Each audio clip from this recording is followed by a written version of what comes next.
Hello everyone. In today's world of technology, we have many equipments which made our life simpler. But what about the ancient period? What at that time where there were not any equipments or any softwares? Even at that time there were no marked scales or protectors. So how the ancient people were drawing any shapes? Let's start with very basic figure, point. So how the ancient people were drawing point? It is really simple. Just take a nail and point like this. So the figure will be point. It was really easy at that time also and at this time also. Now what about line or line segment? Drawing a line is easy. Just take a rope, put that anywhere and just draw a line there using a nail or any other pointy thing. For line segment, what we can do?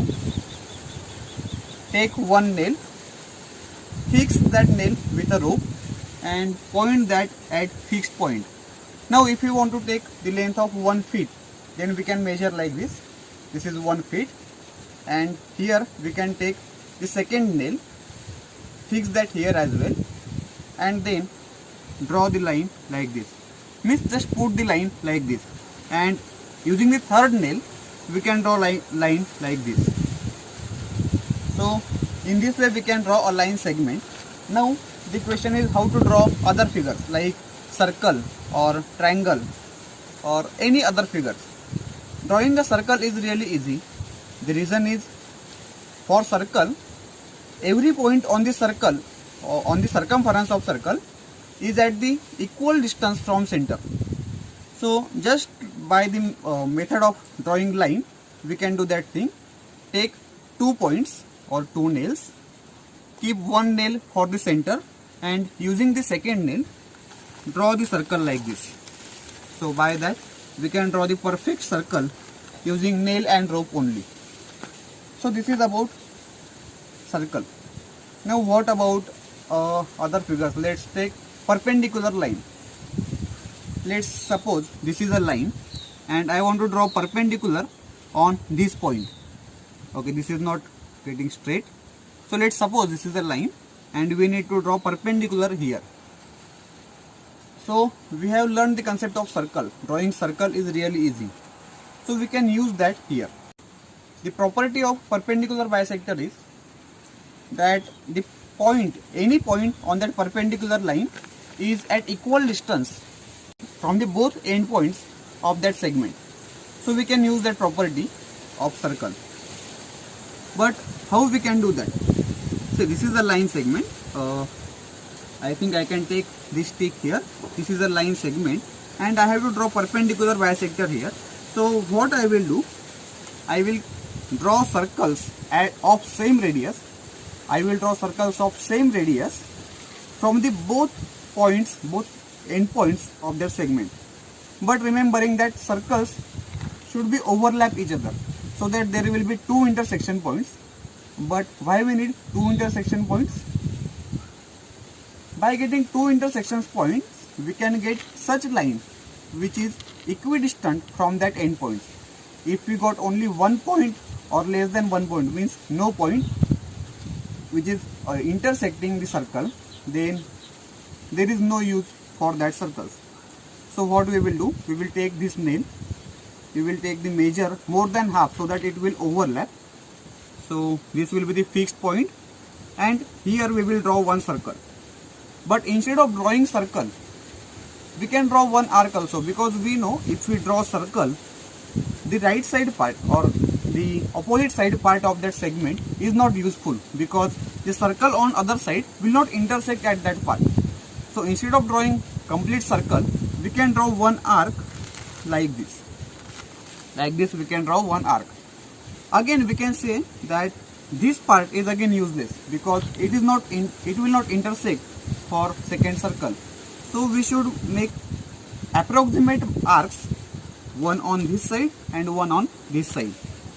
Then by taking the same length, we will fix the second point here and draw again the circle or arcs from the second point.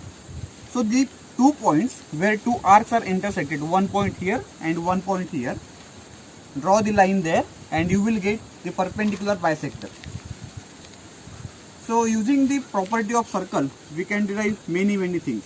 Just like we derived now how to get perpendicular bisector, we can get angle bisectors as well.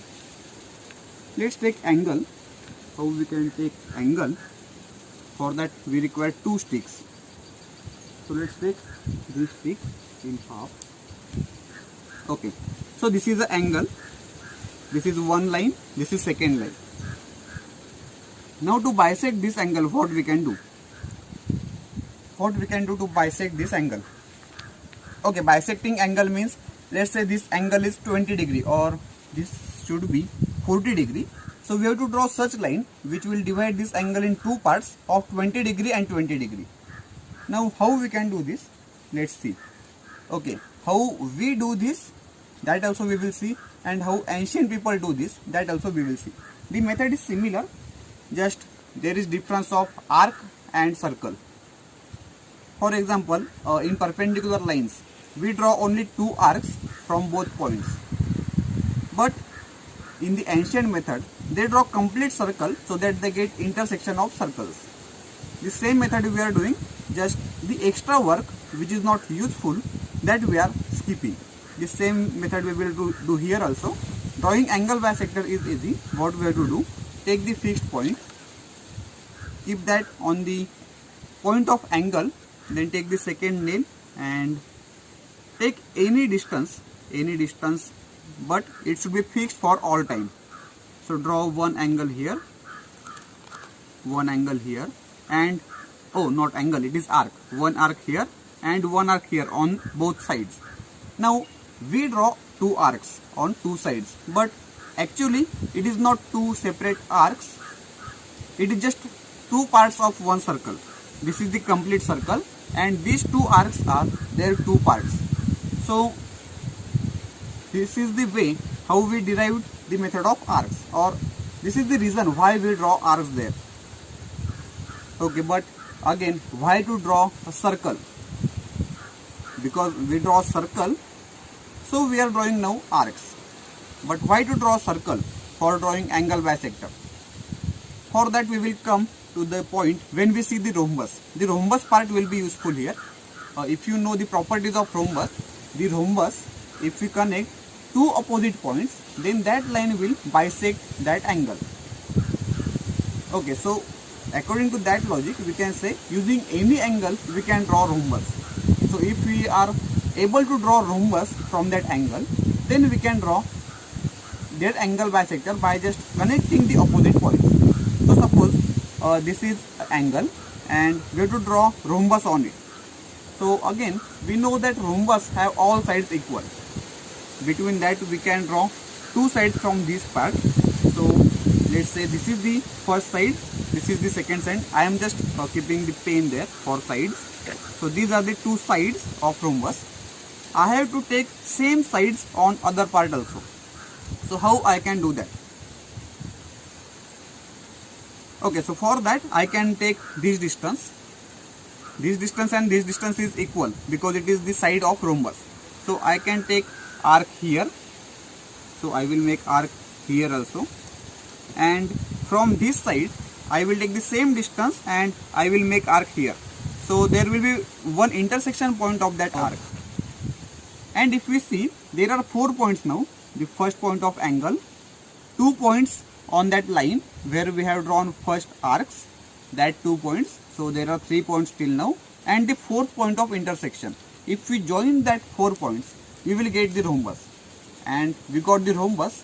So if we join the opposite 2 points, then the line passing through that points will be angle bisector, and directly we can draw their line.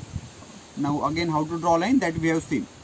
Take the rope, place that there, and using the second nail draw line there. Actually this is not becoming straight, it is getting problematic, but no worries.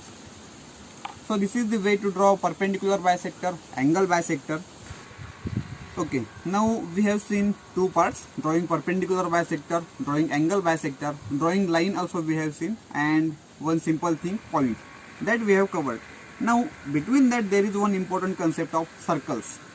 how to draw circle. If we are able to draw circles perfectly, then we can draw any figure anytime.